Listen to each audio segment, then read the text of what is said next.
بسم الله الرحمن الرحيم. الله وحده لا شريك له، وأشهد أن محمدا عبده ورسوله. أما بعد، فإن خير الحديث كتاب الله، وخير الهدي هدي محمد صلى الله عليه وسلم، وشر الأمور محدثاتها، فإن كل محدثة بدعة، وكل بدعة ضلالة، وكل ضلالة في النار. أعوذ بالله من الشيطان الرجيم. يا أيها الذين آمنوا اتقوا الله حق تقاته ولا تموتن إلا وأنتم مسلمون. يا أيها الناس اتقوا ربكم الذي خلقكم من نفس واحدة، وخلق منها زوجها، وبث منهما رجالا كثيرا ونساء، واتقوا الله الذي تساءلون به والأرحام، إن الله كان عليكم رقيبا. يا أيها الذين آمنوا اتقوا الله وقولوا قولا سديدا يصلح لكم أعمالكم ويغفر لكم ذنوبكم، ومن يطع الله ورسوله فقد فاز فوزا عظيما.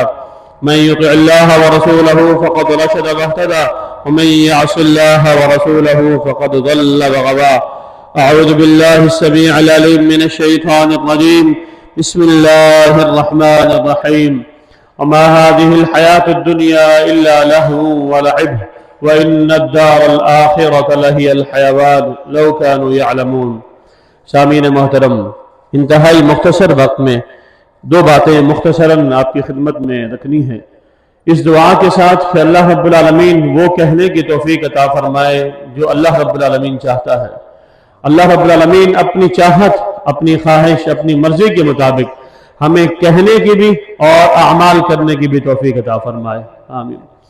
اور اس دعا کے ساتھ کہ اللہ رب العالمین جو ہم دین کے مطابق کہہ دیں یا پڑھ لیں یا سن لیں، اللہ جو صحیح دین ہے، یا میرے مالک یا میرے اللہ، اس دین پر کما حق ہو ہم سب کو عمل کرنے کی بھی توفیق عطا فرما، آمین۔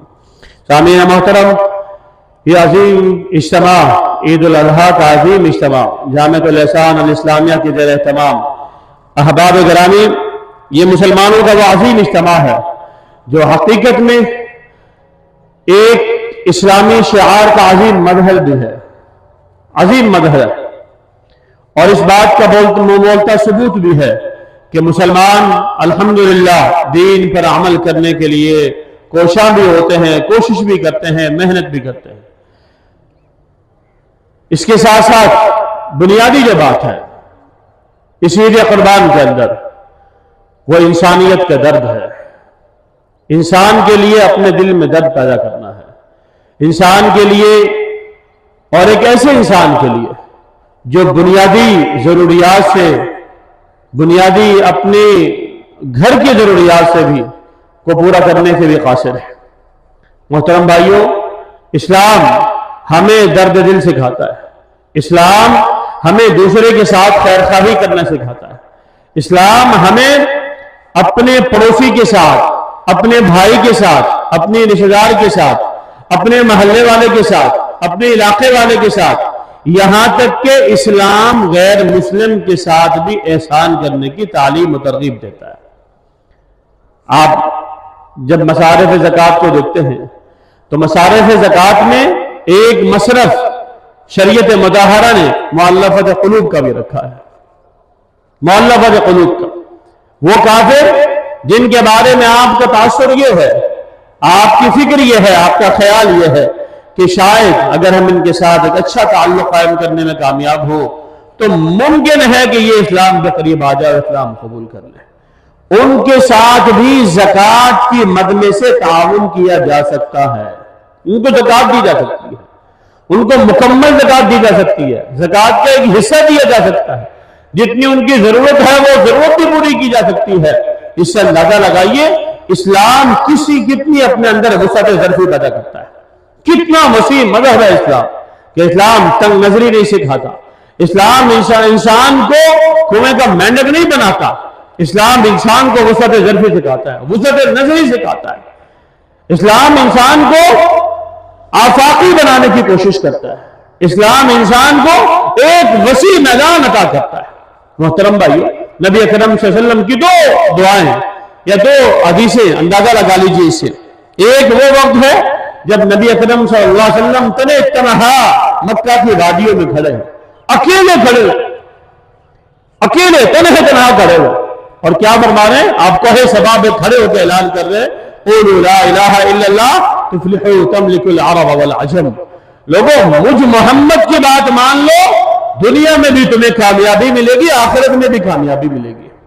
ظاہری طور پہ دیکھا جائے، ظاہری اسباب کے طور پہ انسان ہے، اسباب پہ یقین کرتا ہے، بھروسہ کرتا ہے، اور آج کل کی دنیا تو ہمیں اسباب ہی سکھاتی ہے، اللہ پہ توکل بعد میں سکھاتی ہے، اور انسان کو اسباب پہ بھروسہ کرنا پہلے بتاتی ہے۔ محترم بھائیو، مسلمان اسباب کا پابند نہیں ہے، مسلمان مسبب الاسباب کا پابند ہے، اللہ کی ذات کا پابند ہے، اللہ پہ بھروسہ کرنے والا ہوتا ہے۔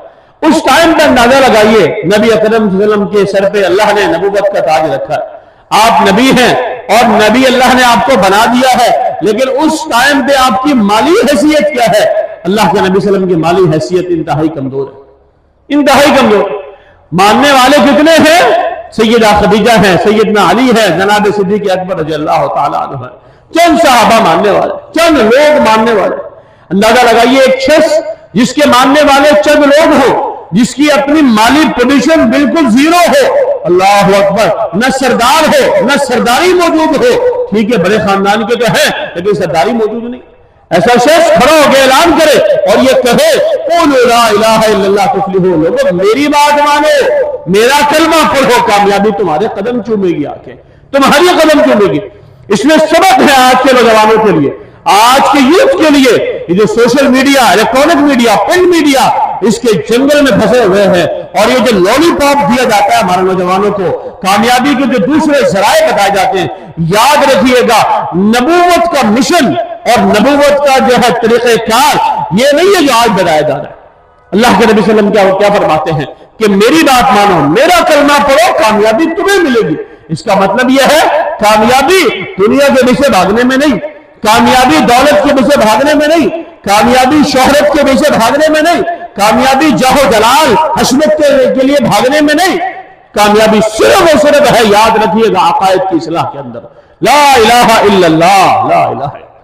صحابہ کرام میں آپ جائیں، 23 سالہ دور نبوت دعوے کے ساتھ آپ کے سامنے بات رکھتا ہوں، اس سیرت کی روشنی میں بات رکھتا ہوں، 23 سالہ دور نبوت اٹھا کے دیکھے، خلافت راشدہ کا دور دیکھے، اور اس کے بعد سیدنا معاویہ رضی اللہ تعالیٰ عنہ کا دور دیکھے، اور اس کے بعد جناب عمر رضی اللہ تعالیٰ عنہ کا دور، ان کے بعد یہ سارے معاملات دیکھتے چلے جائیں، اندازہ لگائیں مسلمانوں کو جو ترقی ملی ہے، عروج ملا ہے، مسلمانوں کو جو ایک ولولہ ملا ہے، ان کو جو حکومتیں ملی ہے، صرف اور صرف عقائد کی اصلاح پر ملی ہے۔ بس مسلمانوں کے پاس کیا ہے؟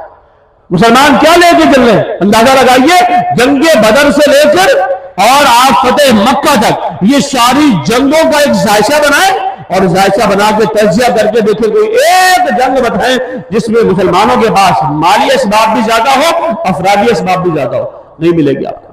بلکہ اس سے بڑی بات، آپ جائیں اٹلی سے فتوحات اسلامیہ اٹھائیں، آپ اس کو پڑھیں، آپ جنگ بدر سے لے کے 1857 کی پوری تاریخ اٹھا کے دیکھیں، ایک جنگ ایسی نہیں ملے گی جس میں مالی اسباب کی بدولت مسلمانوں نے فتح حاصل کی ہو۔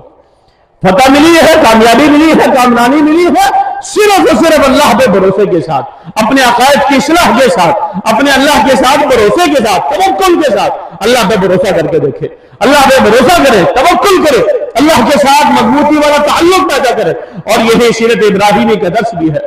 سیرت ابراہیمی کا ایک درس یہی ہے کہ یہاں اللہ کا حکم ہو وہاں گردن جھک جائے، یہاں اللہ نے حکم دیا، اللہ اکبر، خواب میں دیکھا، خواب میں دیکھا، اور نبی کا خواب بھی وہی ہوتا ہے، عام آدمی کا خواب وہی نہیں ہوتا، نبی کا خواب وہی ہوتا ہے، نبی کا خواب وہی ہے۔ خواب میں دیکھا کہ میں بیٹے کی گردن پہ چھری چلا رہا ہوں، اللہ اکبر، اور آ کے بیٹے سے پوچھا، بعض ساتھی سمجھتے ہوں گے شاید یہ مشورتاً پوچھا تھا، مشورتاً پوچھا تھا، شاید ایسا ہوگا کہ بیٹے نے منع کر دینا ہوگا، بیٹا منع کر دے گا، نہیں جی ابا جی نہیں کریں، ایسی کہانی نہیں ہے، یہ بیٹے کو بتانا تھا کہ مجھے یہ حکم مل گیا ہے، یہ دماغ میں ڈالنا تھا میرا حکم، مجھے یہ حکم میسر ہوگا، اللہ نے دے دیا ہے، اور بیٹے کی طرف سے کیا حکم آیا؟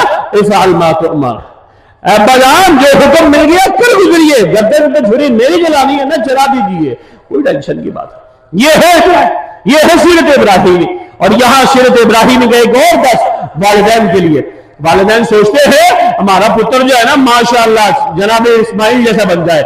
آپ پہلے جناب ابراہیم جیسے بن کے دکھائے. آپ جناب ابراہیم جیسے بن کے دکھائے. ہمیں وہ پہلو دکھایا جاتا ہے. پھر بالکل ٹھیک ہے جناب اسماعیل والا. یاد رکھیے گا جناب اسماعیل جیسی اولاد جب ملے گی جب باپ جناب ابراہیم جیسا بن کے دکھائے گا. جب ماں جناب ابراہیم کی قرآن مقدس میں آپ کو ملے گا جناب ابراہیم علیہ السلام کی 14 دعائیں آپ کو ملتی ہیں. 14 دعائیں. 14 دعاؤں میں 13 دعائیں والد کی اولاد کے لیے. والد کی اولاد کے لیے. آپ کہتے ہیں کہ والدین کے لیے دعائیں بالکل کرنی چاہیے. رب ارحمہما کما ربیانی صغیرا. اس ایک دعا اور استغفار کی دعا کے علاوہ تیسری کوئی دعا قرآن میں والدین کے لیے نہیں ملتی کہ بیٹا والدین کے لیے کرے. والدین کو 13 دعائیں سکھائی گئی ہیں کہ رات کو تنہائی میں اٹھ کے بچوں کے لیے مانگو. اور میرے بھائیوں آج الحاد کا دور ہے, بے دینی کا دور ہے. کفر تکے شیر بکتا ہے, الحاد تکے شیر بک رہا ہے. یہ کالجوں میں, یونیورسٹیز میں, اسکولز کے اندر ہم چونکہ اس سے وابستہ ہے, میں اندازہ ہے, ہمیں پتہ ہے. آپ کے سامنے بھی ایک دو جمعے میں یہ باتیں رکھ چکا ہوں جب مجھے موقع میسر آیا تھا. اور یاد رکھیے الحاد کا دور ہے, اور اس الحاد کے دور میں یاد رکھیے گا بچوں کے معاش کی فکر کرنے سے زیادہ ان کے ایمان کی فکر کرنے کی ضرورت ہے. ایمان کی فکر کرنے کی ضرورت. اور ایمان کی فکر سیدنا ابراہیم نے بھی کی تھی. رات کو تنہائی میں اٹھ کے اپنی اولاد کے لیے وہ دعائیں مانگے جو جناب ابراہیم نے اپنی اولاد کے لیے مانگی تھی. جناب ابراہیم نے جو کردار ایک باپ ہونے کی حیثیت سے ادا کیا تھا وہ کردار ادا کر کے دیکھے. پھر دیکھیے اللہ کی توفیق سے اللہ کی رحمتیں کیسے برستی ہیں, اس کی برکت کیسے برستی ہے. آخری بات بس 1 منٹ کے اندر وہ یہ ہے کہ خیر بانٹنا سیکھیں. خیر اور خیر کی ڈیفینیشن, خیر کی تعریف یاد رکھیے گا صرف اور صرف اسلام دکھاتا ہے. یہ لبرل, یہ سیکولر, یہ سارے جو بے دین قسم کے لوگ ہیں, اللہ معاف کرے, یہ قربانی کا دن آتا ہے ان کو بھی مذہب یاد آ جاتا ہے. ان کو بھی مذہب یاد آتا ہے. ان سے لبرل سے پوچھئے, یہ سیکولر جتنے ہیں ان سے پوچھئے یہ آپ قربانی کی کھالیں کیوں اکٹھی کرتے ہو, آپ کس لیے کس نام پہ لیتے ہو. ان کو رمضان میں زکات یاد آتی ہے, رمضان میں فطرہ یاد آتا ہے, رمضان میں سب چیزیں یاد آتی ہے, اور ان کو قربانی پہ جانور بھی یاد آئے گا, گوشت بھی یاد آئے گا, اور کہیں گے اپنے آپ کو لبرل اور سیکولر.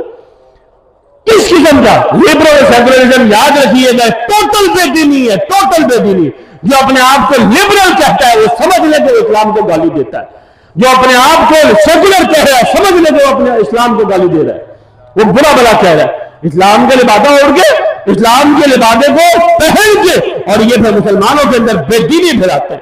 مسلمانوں یاد رکھنا, خیر بانٹیں اور خیر ڈھنگ سے بانٹیں, سلیقے سے بانٹیں. اور اللہ کے پیغمبر علیہ السلام نے کیا فرمایا, خیر الناس من ينفع الناس. انسانوں میں سب سے بہترین انسان وہ ہے جو لوگوں کو فائدہ پہنچاتا ہے.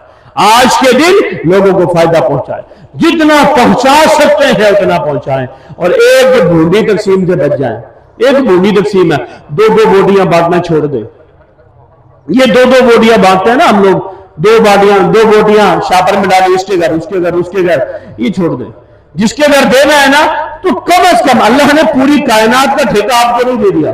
یاد رکھیے گا جتنی آپ کی حیثیت ہے نا, آپ کے پاس 5 کلو کی حیثیت ہے, 4 کلو کی حیثیت ہے, آپ کے پاس 10 کلو کی حیثیت ہے, 9 کلو کی حیثیت ہے, آپ کے پاس جتنی حیثیت ہے آپ اسی کی کم از کم 2 کلو کی تھیلیاں بنا کے ایک گھر میں بھیج دیں تاکہ اس گھر کی ہنڈیا پک جائے.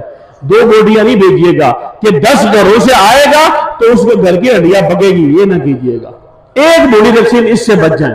یہ بڑی بوٹی تقسیم ہے, اس سے اپنے آپ کو محفوظ کر لیں, بچا لیں. اور یاد رکھیے گا یہ جو دوسری بوٹی تقسیم ہے کہ ہاں جی میرے گھر سے آیا ہے, میرے گھر سے بیف گیا تو میرے گھر میں جو ہے نا وہ مٹن آئے گا, آپ کے گھر میں بیف گیا تو آپ کے گھر میں مٹن آئے گا. یہ تبادلہ خیال چھوڑ دیجیے. اور بھائی گوشت حق ان کا ہے, محترم بھائیوں جن کے گھر گوشت نہیں پہنچتا ان کو پہنچائیں, ان کو دیں. اللہ کے ہاں سرخ ہو, اللہ ہم سب کو عمل کرنے کی توفیق عطا فرمائے. آمین. اقول قولی ھذا وآخر دعوانا الحمدللہ رب العالمین. الحمد للہ رب العالمین الرحمن الرحیم مالک یوم الدین ایاک نعبد و ایاک نستعین اهدنا الصراط المستقیم صراط الذین انعمت علیہم غیر المغضوب علیہم ولا الضالین آمین. اللهم صل علی محمد وعلى آل محمد. اللهم انا نسألك بأننا نشهد أنك أنت الله لا الہ الا انت الاحد الصمد الذي لم يلد ولم يولد ولم يكن له كفوا احد۔ یا الہ العالمین، ہم تیرے گناہ گار بندے، خطا کار بندے، میرے مالک اس میدان میں تیری بارگاہ میں جمع ہے۔ یا الہ العالمین، بچے، بوڑھے، جوان، مرد، عورتیں، اللہ مالک خالی دامن تیری بارگاہ میں پھیلا کے بیٹھے۔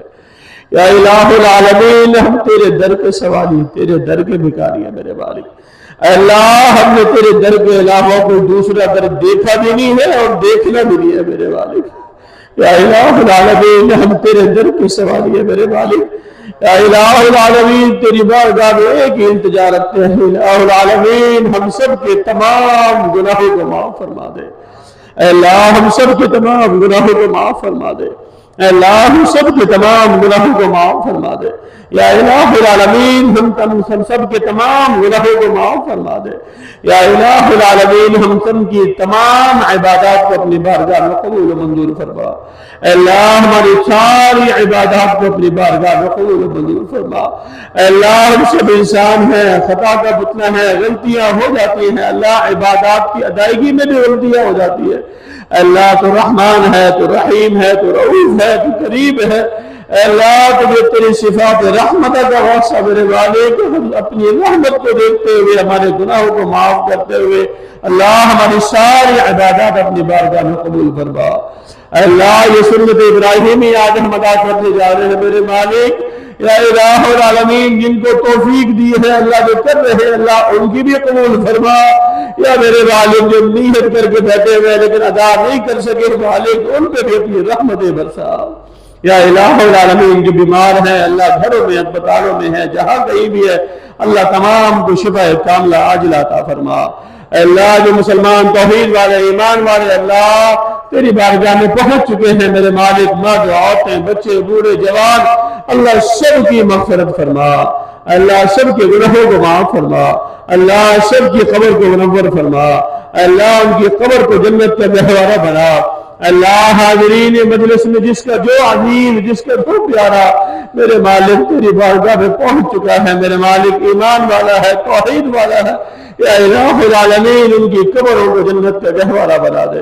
اللہ، ان کی قبروں کو جنت کا گہوارہ بنا دے۔ یا الہ العالمین ان کے گناہوں کو معاف فرما دے۔ اے اللہ، ان سب کو جنت الفردوس میں اعلیٰ مقام عطا فرما دے۔ یا الہ العالمین ہم تمام کو میرے مالک ایمان بے اسلام بے ثابت قدم رہنے کی توفیق عطا فرما۔ اے اللہ، ہم سب کو ایمان پر، اسلام پر ثابت قدم رہنے کی توفیق عطا فرما۔ اے اللہ، ہمارے ملک پاکستان کی حفاظت فرما۔